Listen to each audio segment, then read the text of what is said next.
joining in today. We're going to be taking a look at key trends impacting the U.S. telecom B2B market. Some things we're going to be looking at today include key trends and developments impacting the business performance of enterprise operators. Also going to take a look at how U.S.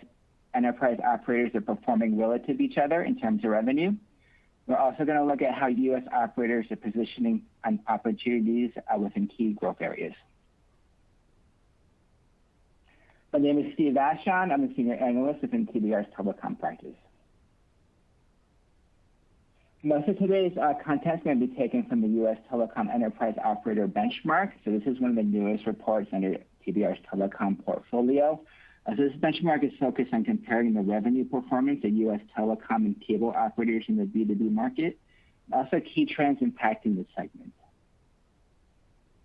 So this is the table of contents for the latest iteration of the Enterprise Operator Benchmark. The latest iteration, the 2Q23 iteration, was published yesterday. So some of the things we look at, looking at the table of contents in the market assessment section, we take a high-level look at things like enterprise market share, enterprise market size, key portfolio segments, recent key acquisitions, alliances, and customer deals. We also break down revenue performance amongst the leading players in the market, looking at areas including service segment performance, taking a look at total enterprise revenue, also enterprise wireless revenue, and enterprise wireline revenue. We also break down revenue performance within customer segments that include large enterprises, should be a business with 1,000 or more employees, also small and medium businesses, public sector, and wholesale. And just for clarification, when I talk today about total enterprise revenue, it includes revenue from those four segments. Also in the benchmark, we include company profiles and some of the leading players in the market that are listed below. So today, diving into today's content, so we're looking at two graphs on the left side. So we're looking at U.S. operator enterprise market share and revenue. So we have the ranking of the leading B2B players on the top left graph. And looking below, we have a pie chart below with market share of the leading players as well. So you look at their rankings, you see AT&T and Verizon, they're leading in terms of market share by quite a significant margin. Combined, AT&T and Verizon have about a 50% market share within the B2B market. A big driver is that if you look at their businesses, they have very robust customer bases and portfolios in both wireline and wireless services. If you compare against the other operators in the market, like a Lumen, they're exclusively a wireline provider, or take T-Mobile, for example, they're pretty much just a wireless provider. So taking AT&T and Verizon having very robust businesses in wireline and wireless, it's one of the main drivers of them leading in market share. But if you look at the revenue for TQ23, we're seeing some single-digit revenue declines in total enterprise revenue. So they're facing the challenges mainly from the legacy solution customer losses. When we talk about legacy solutions today, that's going to be like the older network technologies, older data network technologies like DSL, or like be under that bracket. Also legacy voice services like legacy POTS, fixed voice services would fall under those type of services. So we're seeing a lot of challenges losing those legacy solution customers. So we take a look at Lumen next, so the 16% revenue decline. So same type of challenges of AT&T and Verizon having pretty significant disconnects from legacy wireline customers. Also with Lumen, they've had two pretty big divestments recently. So they sold off their Latin America operations at the second half of last year, and they also sold off their ILAC operations within 20 states that included some B2B customers within those markets as well. That's contributing to that 16% revenue decline in B2B revenue for TQ23.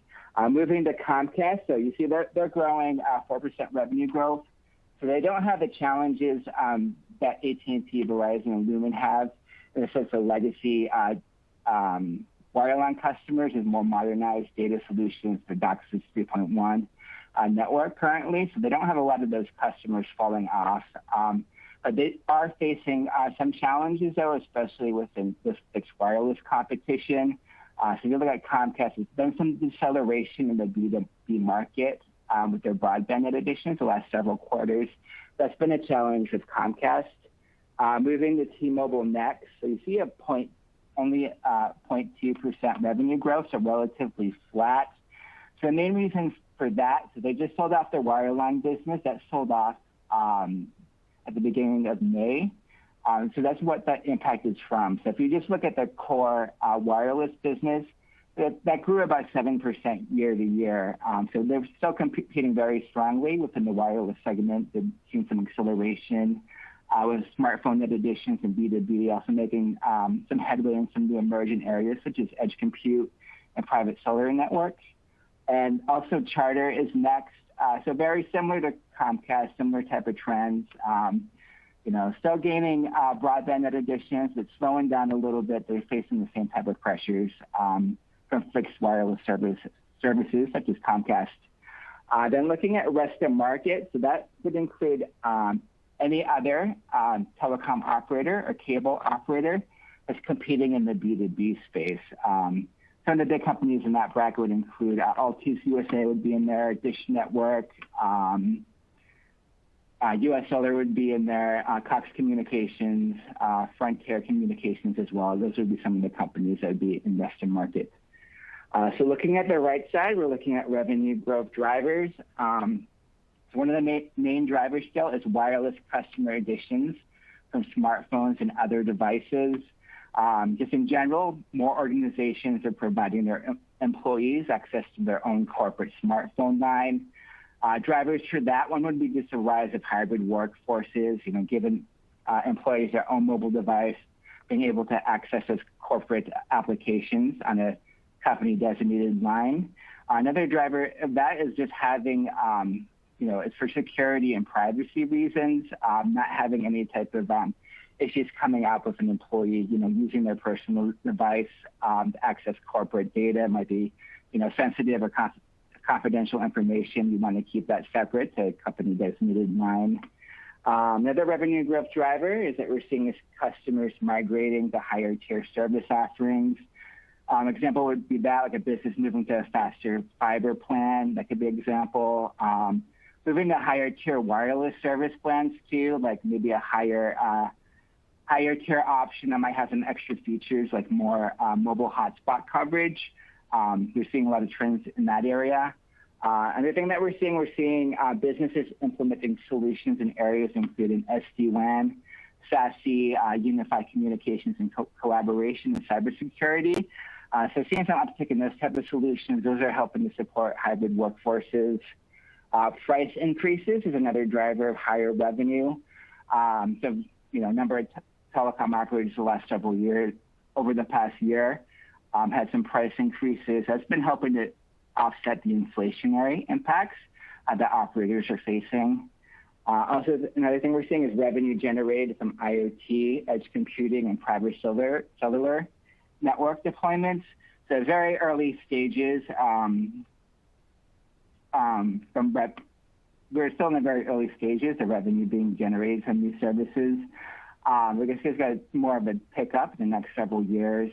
Currently, a lot of businesses are still in the exploration stage, trying to explore what the return on investment is going to be for these technologies before deploying them. But we should see more of a uptick the next several years.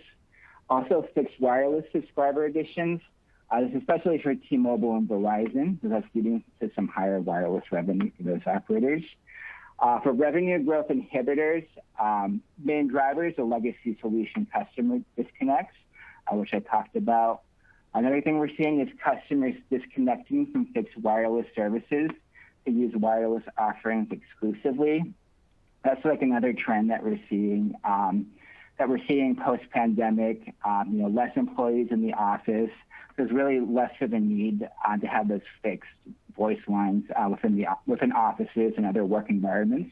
So a lot of disconnects there. Also asset divestments, like I talked about with Lumen divesting the ILAC operations in 20 states, divesting the Latin American operations, also in the process of divesting their operations in EMEA. So we're going to see more revenue declines from that. And also price reductions to compete with other enterprise operators. An example of this might be a large enterprise have an existing contract with an existing telecom operator, and a rival operator might have like another contract with a lower pricing offer with that. So some price competition to win customers over. So that can be some revenue challenges from that, some declines leading to that lower pricing to retain or to attract customers.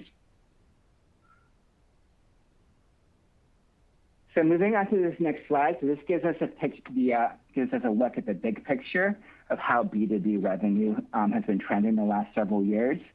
So this graph here says total U.S. operator enterprise revenue from 2020 to 2023.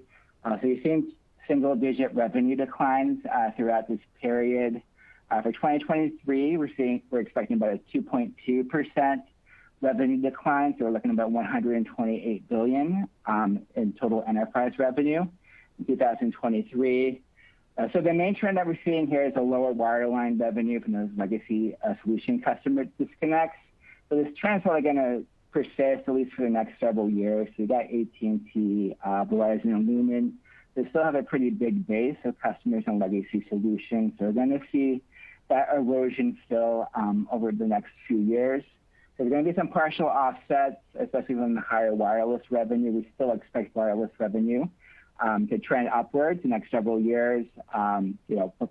Big driver of that is the more smartphones being implemented in work environments.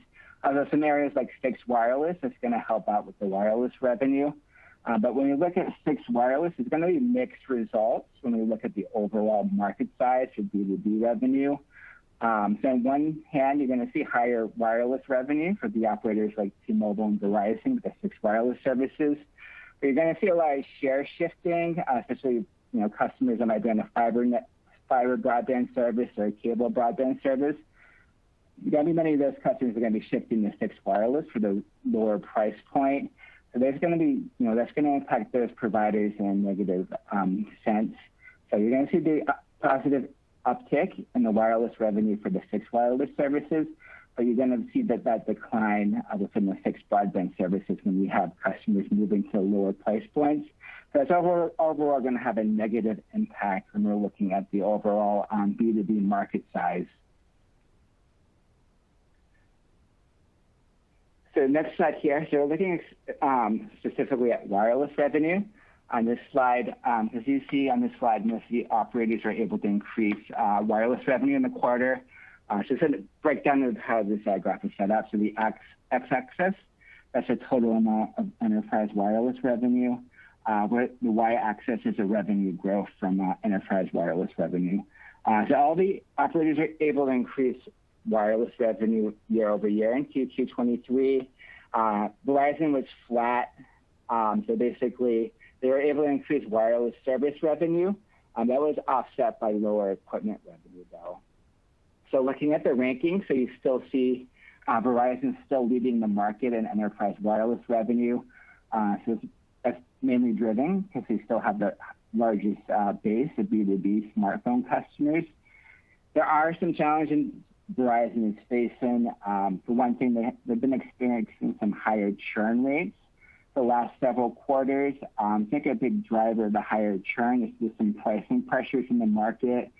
Especially looking at T-Mobile, a lot of instances is going to be lower pricing for business services pricing under T-Mobile. Also, Comcast and Charter have been gaining traction within the B2B market the last several years as well. So there's pricing pressure from there as well.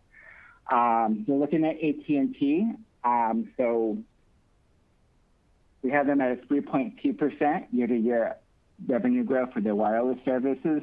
So first, that's a big driver of that. So they're gaining about 300 to 400,000 new connections a quarter through FirstNet. We're going to dive into that a little bit more in one of the upcoming slides.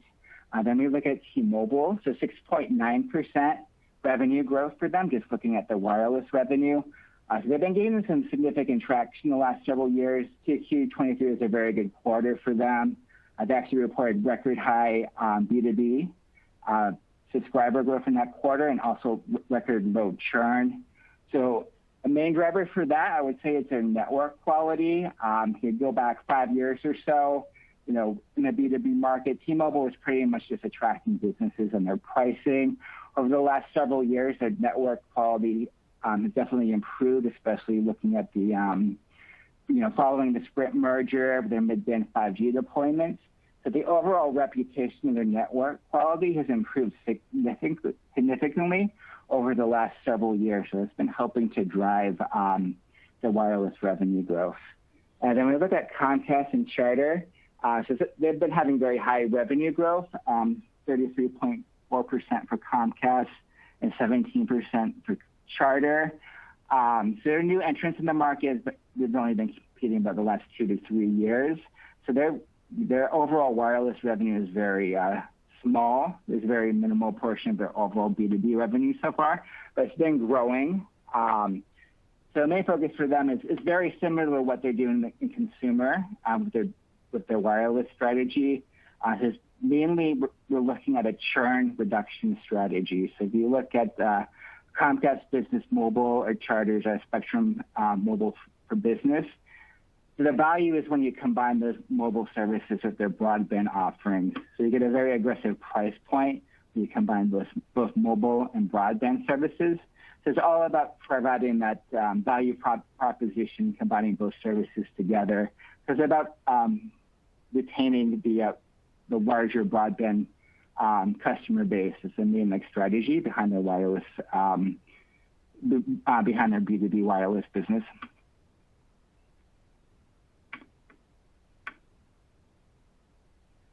So next slide, we're looking specifically at wireline revenue.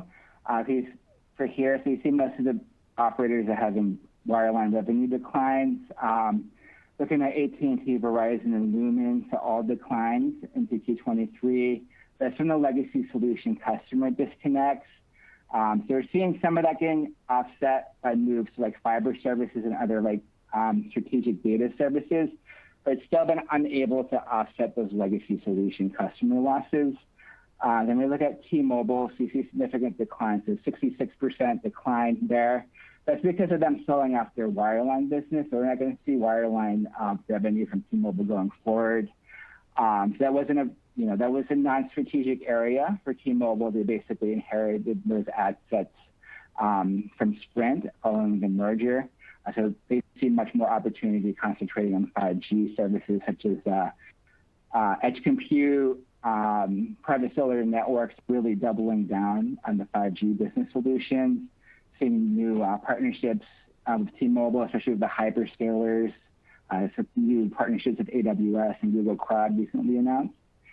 Then we look at Comcast and Charter. So they were able to generate revenue growth in the quarter in wireline, but it's been a deceleration. A lot of this has to do with the fixed wireless competition. Looking at Comcast specifically, they only reported 1,000 new B2B broadband net additions in Q23. So it's quite a bit of a deceleration when looking at past quarters. If you were to look at Q22, for example, they gained 13,000 B2B broadband net additions. So it's quite a bit of a jump, gaining only 1,000 the past quarter compared to 13,000 in Q22. So moving on to the next slide, this looks into more of how fixed wireless services are disrupting the B2B market. So you look at that graph in the top left. So this is where we're at in terms of B2B fixed wireless customers, the end of Q23. So we have Verizon leading with 870,000 connections. Up next, we have T-Mobile with 736, and then AT&T with approximately 300,000. So AT&T, they've been de-emphasizing fixed wireless compared to Verizon and T-Mobile. Their fixed wireless services have been pretty much just in rural markets previously, but they've been expanding into more markets recently, especially if you look at their C-band 5G spectrum deployments. They have much more capacity in their network now to support fixed wireless. So we're seeing some more markets being offered fixed wireless services for AT&T. So you should be seeing some accelerated growth for AT&T and fixed wireless over the next several quarters. Looking at the trends on the right side, so T-Mobile and Verizon, they're leading the U.S. in broadband net additions for B2B. That's driven by fixed wireless. So drivers of that fixed wireless growth, one of it would be legacy transitions. So that'd be like a business that's on a legacy technology, like maybe like a copper network. If fixed wireless becomes available in that market, in most cases it's going to be a much faster speed compared to legacy network technology like copper. That's helping to drive growth. We're also seeing net new covered POPs. So that's coming from just fixed wireless, expanding into more and more markets. So we're going to see subscriber growth from that. And just a big driver that we're seeing with fixed wireless is just cost savings. This business is seeking cost savings. They might have a cable broadband option in their market or a fiber broadband option in the market. But when they look at fixed wireless, you see a much cheaper price point in many cases. So that they're staring to fixed wireless for those cost savings. The speeds offered by fixed wireless are suitable for their business needs. They don't feel the need to pay extra for like a faster cable or fiber broadband option. Another thing that we're seeing is FWA gaining traction among businesses seeking faster install times compared to fixed broadband, especially if you look at like a rapidly growing business and need to quickly launch new locations. With fixed wireless, the company can just install the fixed wireless services themselves. So much more quicker time to get that fixed wireless launched in new locations. Just like a fiber or a cable connection, they're going to have to wait for the technician to install it. So it's much faster in those type of cases to use fixed wireless. And we're also seeing FWA serving as a failover solution, providing businesses with backup connectivity. These are type of businesses, and these are usually larger type of businesses. They have a primary broadband connection with a primary broadband connection being fixed, but they'll use fixed wireless as a backup solution. It's going to ensure connectivity if there's like some type of situation like a power outage that's going to cause a disruption to the primary broadband connection. So looking below, these are the type of ideal businesses for fixed wireless. So we're seeing convenience stores, things like coffee shops, medical offices. A lot of these are very small businesses, so these are ideal for FWA. Most of these type of businesses don't have extensive bandwidth requirements, so fixed wireless is suitable. It's going to be a cheaper option in many cases to the fixed broadband options. Also, remote locations are very ideal for fixed wireless too, such as construction sites and food trucks, this type of environments. Wrapping things up. This slide here takes a look at the first responder market. This has been it's been a strong source of revenue growth, especially within the public sector market for U.S. operators. So the three major network initiatives that we're having for first responders include AT&T FirstNet, Verizon Frontline, and T-Mobile Connecting Heroes. So we have a list of the features of each network. As you can see, some of the networks are pretty similar. If you look at network features such as preemption and priority, AT&T, FirstNet, Verizon Frontline, and T-Mobile are all offering access to those services. Basically, those network features give first responders, improved reliability. It prioritizes their network traffic over others. So all the three major operators are providing access to those services. You're looking at dedicated core. So AT&T FirstNet is providing that, while Verizon Frontline is providing a virtualized core. Some benefits of that would be greater reliability and quality of service and enhanced security capabilities. Dedicated spectrum, so that's one of the advantages of FirstNet. That gives extra capacity to FirstNet customers and helps to reduce network congestion. And also FirstNet authority support, so that's exclusive to FirstNet. Just having that government backing from the FirstNet authority, we're seeing that giving, in some customers' minds, that's giving AT&T FirstNet greater credibility than the other service providers. It's been like a persuading factor for some clients to choose FirstNet over other first responder networks. Just wrapping things up, so you can see how AT&T is growing very rapidly. So we've been getting 300,000 to 400,000 new connections per quarter. But if you look at Verizon Frontline, they're still leading the market. They're at they ended Q23 with 5.8 million connections, while FirstNet ended with 5 million, as we can see from that graph at the bottom left side of the slide. So Verizon Frontline is still leading. AT&T FirstNet is growing rapidly. We're also seeing T-Mobile gaining traction as well. They're still very small customer base within public sector, and especially within public safety. But they've been gaining significant traction. Like for this last quarter for Q23 on their earnings call, they actually said they doubled their net additions from first responders sequentially. So a big advantage for them is their rural coverage and their 5G coverage in rural markets. You look at AT&T and Verizon, a lot of those markets are still just LTE, where T-Mobile has more widespread 5G coverage in rural markets. They've been definitely getting headway in those type of markets. So I'm going to take a look to see if we got any Q&A.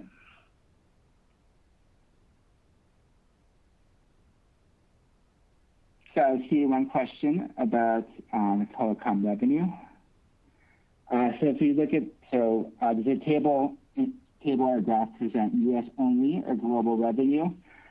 So when you look at this graph, so U.S. operator enterprise revenue, so this is from the U.S. carriers, but it includes, if that U.S. carrier has an international operation, it includes revenue from that. For example, Lumen still has operations in EMEA, so it include that. Also AT&T and Verizon have global operations as well. So it include that. But the revenue is exclusively from wireless operators, so it's not going to include like a Vodafone or Orange Business Services or any type of company like that from the international operator.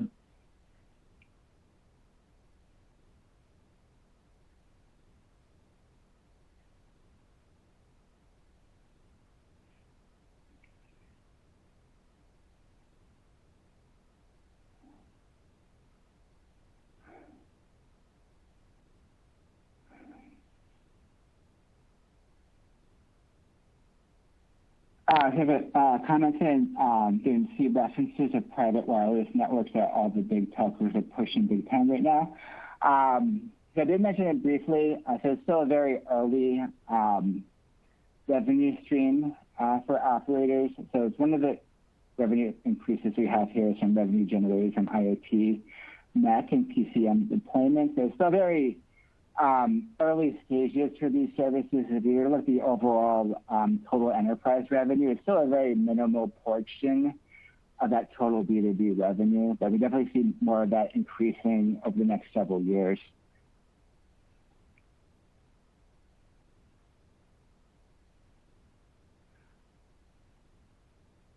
I have a comment about edge applications, like telcos pushing that a lot to the B2B market.